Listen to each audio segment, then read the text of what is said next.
What's going on, guys? You're watching the Millennials Guide to Real Estate. I'm Bradley Jared, joined again with Ivan Chorney, and Ivan is here to tell you about how him and his partner became the #1 selling real estate team at the W Hotel and Residences here in South Beach. A beautiful building, multi-million-dollar properties, correct? It's the flagship of the W brand, basically. It's the flagship of the W brand. If you've never been to any major city, then you might not know what the W is, but it's a very nice upscale hotel and residence in New York, LA, Miami, Chicago, probably Boston, Tel Aviv, yeah, maybe Tokyo and Dubai and all those. But W is known worldwide, and this guy and his partner have become the #1 selling team there. And if you're a new realtor, I'm sure you'd love to get listings like that and have that type of relationship. So Ivan is here to share his story, so hopefully he can provide, or hopefully you can get value out of it and become the #1 selling team somewhere where you live. Yeah. So take it away. Thanks, buddy.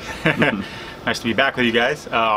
So first of all, I'm with a brokerage that's Sotheby's International Realty, and Sotheby's has an agreement with the developer of the W to be able to keep a team on site at the W in the lobby.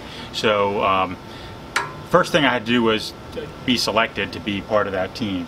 Okay. And how'd you become selected? Yeah, and that was by having a proven track record of success in sales.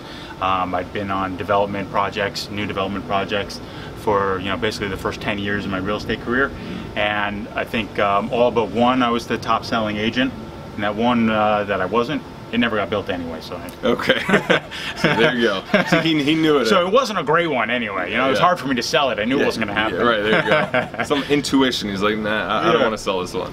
But so I was fortunate enough to get the opportunity to be on the W on-site team. And then, being there, I came in and worked with my partner, and we devised a plan to go after listings. One of which is really just kind of like intercepting people, because we're kind of, it's almost like we're at a choke point and people have to pass us. Okay. And we're just, it's about being personable and being friendly, and we're always just talking to people, getting to know the staff. We've gotten to know all the staff at the W, so anybody's looking for real estate, anything comes up, they're immediately coming over to us. So the first couple of months, it was a little bit harder to kind of get that momentum going, and slowly but surely we started to get a couple listings, get to know some of the owners a little bit better, and then we started to get some sales. Now, 3 years later, we're the #1 sales team at the W. We've sold more units than anybody in the last 3 years. We've had more listings, and we have more listings than anybody at the W as well. And occasionally sellers think that they'll go with somebody outside of our team. I don't know what they're thinking, but anyway, it happens. Maybe let's just assume it's their brother or sister or mom, or family reunions would just be too awkward if I don't. Yeah, which they say is always a bad move in real estate. Look, I understand going with a family friend just because you want to be a good person to your friends. I get that, but understand that if they're not very competent and they can't offer the highest level of value, that could cost you tens of thousands of dollars, could cost you millions of dollars, one way buying or selling. So just keep that in mind. Maybe it's like, let me go with the best quality person, and with that extra profit or something, I could treat all these people to dinner rather than going with my family friend that cost me 50 grand or 80 grand. Well, that could be a separate issue on just how to deal with family friends that are realtors that you want to say no to because they're not the top caliber for your transaction, but how do you talk to them? But that's for another episode. That's a very it's true. I mean, I would subject. One little more point on that is just like, if you have to have brain surgery, are you going to your friend who graduated from Granada, or are you going to the expert in the country who graduated from Yale Med School? I mean,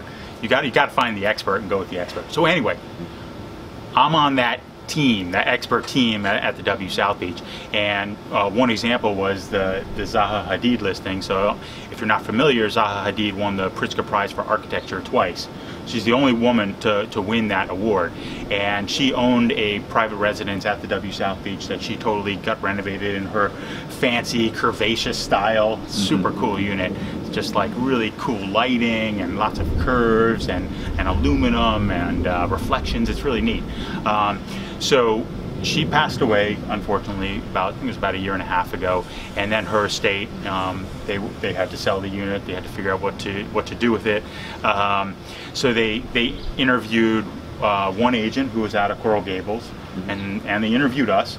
And the other agent, when they were asking him what kind of price he thought that it should be sold at, he gave it a market value of $10 million. Okay. Okay. We gave him a market value of $6.5 million. Big difference. Huge difference. Yeah. But here's another big difference. That guy's never sold anything at the W South Beach. And he doesn't work on South Beach. He works in the Gables, right? But naturally, and this happens quite a bit, is that the seller said, oh my God, $10 million, this guy, he knows what he's doing, he's going to get us more money, we're going to go with him. So the unit sat on the market for 8 months, and they told me they had 4 showings. That's crazy. Yeah. Well, I mean, that price difference is huge. And that's also a learning lesson, because new realtors especially, to snag listings, will overinflate the selling price just to open the eyes, get those big eyes of the seller saying, oh my God, I thought it would only be worth $6 million and you're telling me $10 million? Wow. And it's like there's nothing to lose in their mind, because, hey, what if I get 10 million? But if you think a bit deeper, a bit more, you have to go with different realtors, see the proof, and then understand that $10 million, if it sits for 8 months and then the economy goes down, or if you're waiting for that money to get something else, all of it is opportunity cost. Exactly. You've lost 8 months. Yeah, exactly. And it's just a very inauthentic, unauthentic thing for a lot of realtors.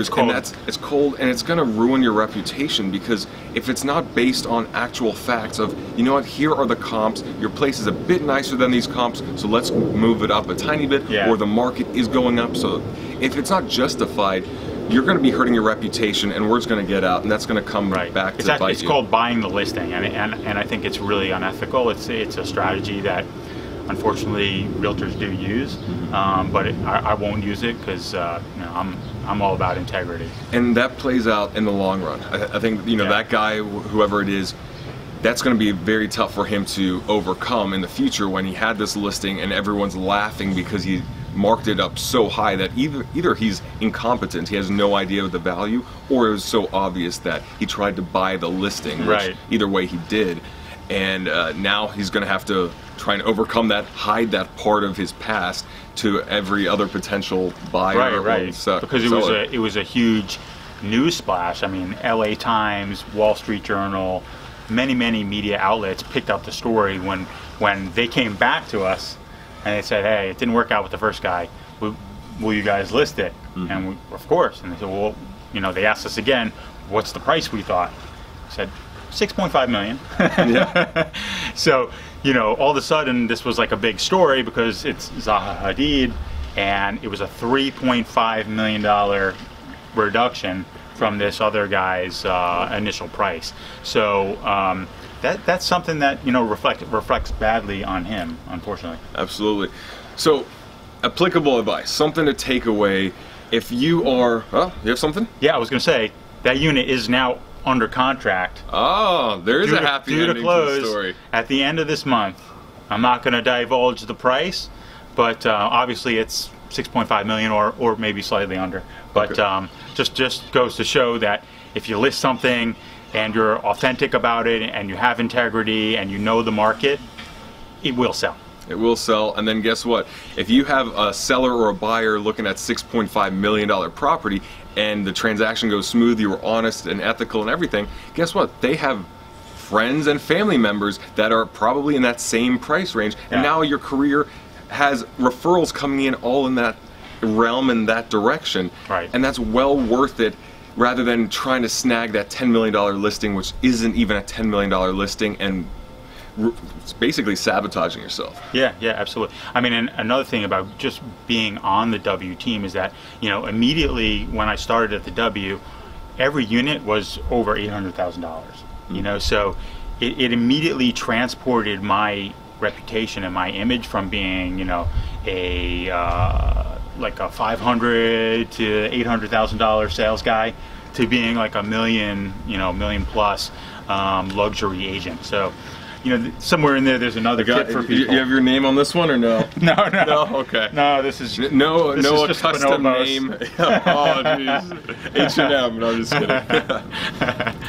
But absolutely. So now you're in that different realm, different level of clients, different level of expectations as well. Yeah, I mean, a lot of people also, they want to know, like, what does it take to break into luxury, And, for me, that's my story, and obviously that's not how it's going to work for everybody, but that's how it worked for me. So last question based on that is, can someone break into luxury as a new realtor?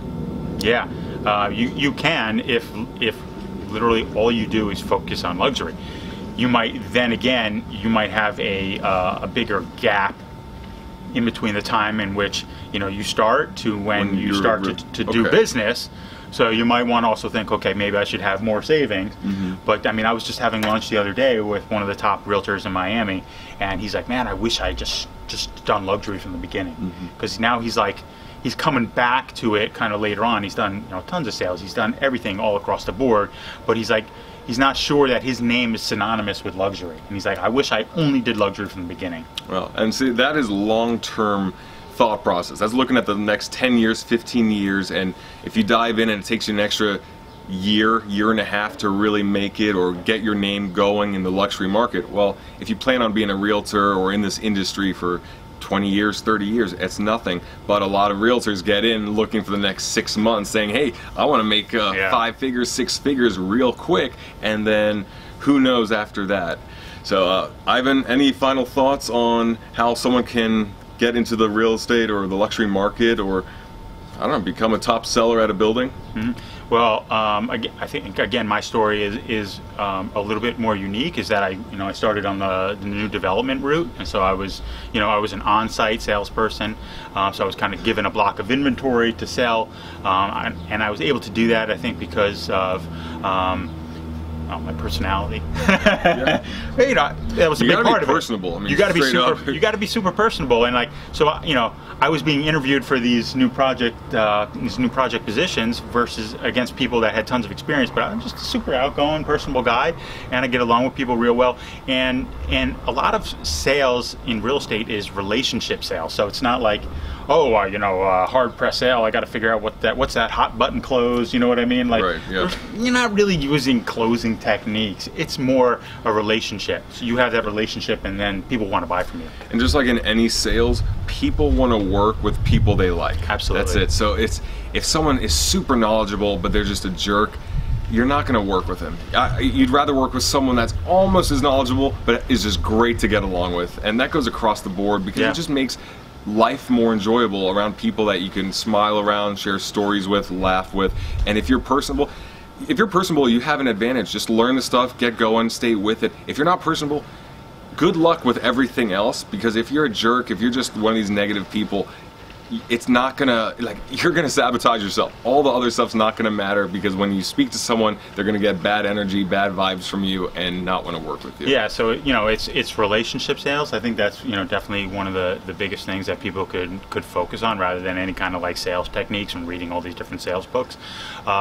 It's having your clients really become your friends, and that means you actually care about them more than the sale. It means you care about their relationships, their career, how they're doing, how their kids are doing, not just saying it because you read in a book, ask them how their kids are because you saw a picture of their kids. Yeah, and then it's putting yourself in a place where you're gonna meet people that can purchase something $1 million plus. It doesn't have to always be $1 million. My quarterback friend, his house was a $600,000 house. Oh, very happy to what a little sell that must house. But I've gone to art fairs across the world, and traveling I think has really been something that's helpful. It's just kind of putting yourself in that environment where you're going to meet people of that caliber that maybe have the interest in Miami or have the ability to purchase something in Miami. Yeah, so I guess a good takeaway from that is, whatever your goal is, if it's luxury places, if it's commercial, if it's whatever, you need to meet people in that realm regardless. So start going to those events. Just like Ivan started the football league, flag football league, and I'm sure that was in a certain area of town. It's here in South Beach. It was here in South Beach, so obviously it's going to be locals here, people with certain schedules, certain whatever, and then you just meet people and you're enjoying it because you enjoy flag football or art or bake sales or whatever charity that you're getting involved in, and you happen to befriend people. It's not like I'm only doing this to meet potential clients. You're doing it because you want to give back to the community, you want to be involved, you want to have fun and meet people, and just the byproduct of all of that is people like you talk about real estate, and then a year later, 6 months later, 2 years later, hey, let me give Ivan a call because I know he's a great realtor here in the area, he's a good guy, he's funny, da-da-da-da-da, and it goes from there. But that's how it builds organically. Yeah, absolutely. So, perfect. I think that we can wrap it up. That went way Otherwise, longer. we're just going to keep going and going and going, because I'm already having more things coming to my head. Conversation. Yeah, but you know, I think you got a lot of value out of this. Whatever your goals are, it's going to take patience, doing it the right way, being personable, and we'll be back with more videos to give you more how-to. So thank you so much. Thanks, if guys. you want to contact Ivan, again, check the description below. This is the Millennials Guide to Real Estate. I'm Bradley Jared, and I'll see you next time. See you later.